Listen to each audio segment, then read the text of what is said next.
Hi friends, Mrs. Reed here, back to share another read aloud story with you. Before we start today, I wanted to let you know that I have a couple of challenges for you. One, I have one of the characters from this book joining us today. See if you can spy that character, and the next time we talk, let me know.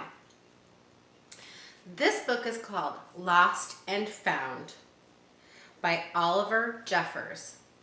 The other challenge I have for you today is I'm going to teach you two signs in American Sign Language. This is one, and this is the other.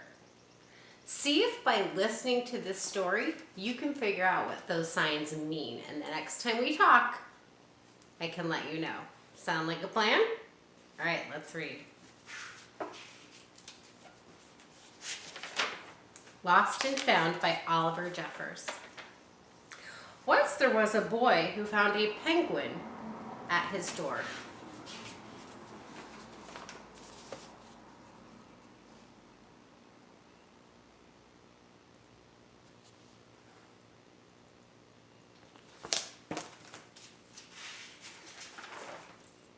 The boy didn't know where it had come from, but it began to follow him everywhere.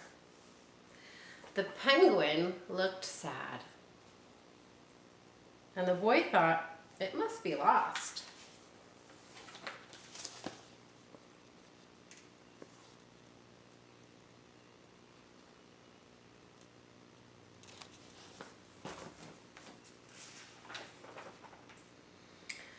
The boy decided to help the penguin. So he decided to help the penguin to find its way home. He checked Lost and Found, but no one was missing a penguin. He asked some birds if they knew where the penguin had come from, but they just ignored him. Some birds are like that.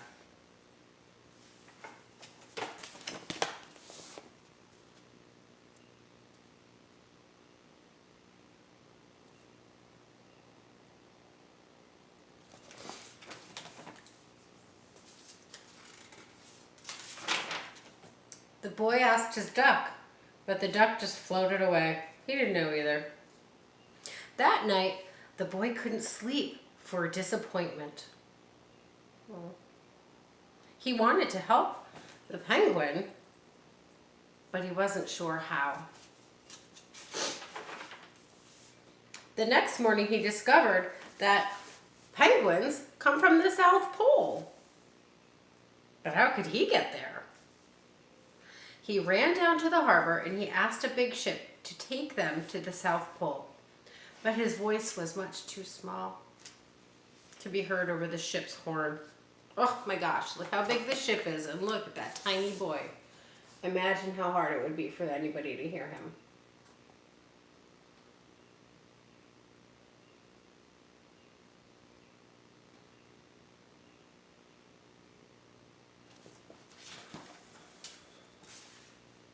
That was really hard to even see him, isn't it?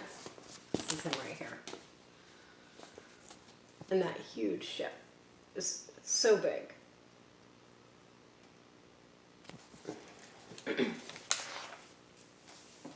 Together, the boy decided that he and the penguin would row to the South Pole. So the boy took his rowboat out and he tested it for strength. He told stories to the penguin to help pass the time. Then they packed everything that they would need, and they pushed the rowboat out to sea. That's a lot of work for a penguin, I think.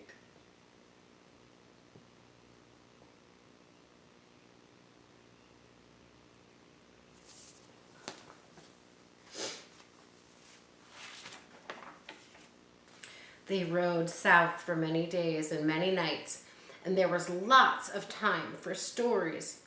And the penguin listened to every one, so the boy would always tell another one.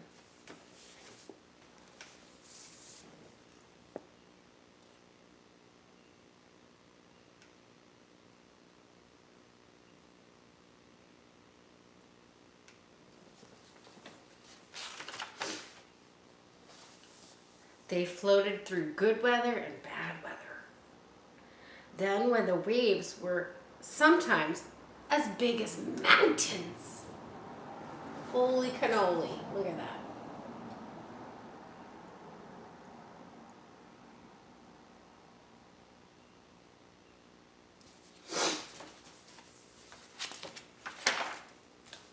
Until finally they came to the South Pole. The boy was so delighted, but the penguin said nothing. Suddenly, it looked sad again as the boy helped it out of the boat. Oh, the boy helped it out of the boat.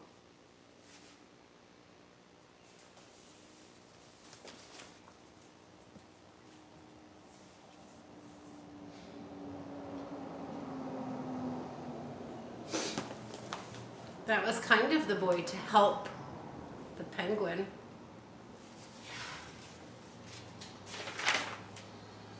The boy said goodbye and floated away. And when he looked back, the penguin was there still, but he looked even sadder.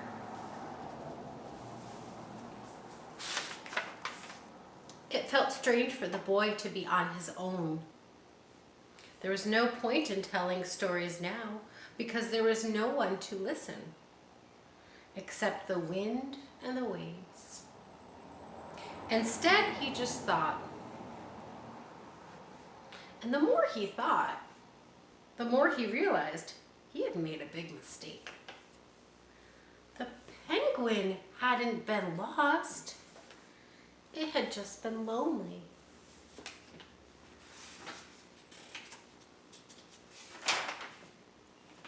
He quickly, he turned the boat around and rowed back to the South Pole as fast as he could. And as he reached the South Pole again, oh no, but where was the penguin?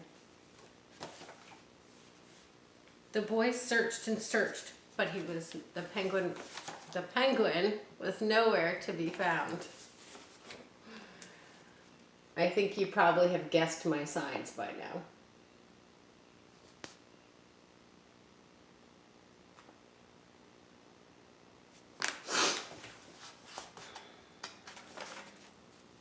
Sadly, the boy set off for home. But then the boy saw something in the water ahead of him. Closer and closer he got until he could see. I'm wondering what he sees. This is him rowing, and this is him seeing something in the distance. What do you think?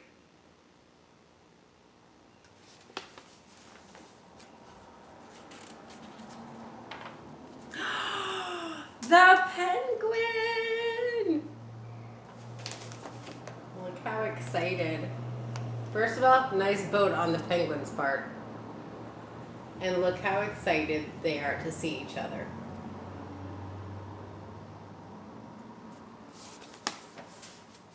And that, my friends, is the end. Oh, no, it's not. Oh!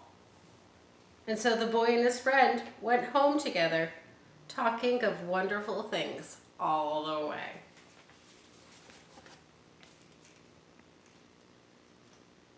Got for those sharks. And for my friend who's studying great white sharks, shadow. That's the end. I'm sure you probably figured out at least one of my signs, but I did have another sign. Also, I'm wondering if you noticed where my guest visitor is today and what visitor from this book it might be, because I don't think it's that panda.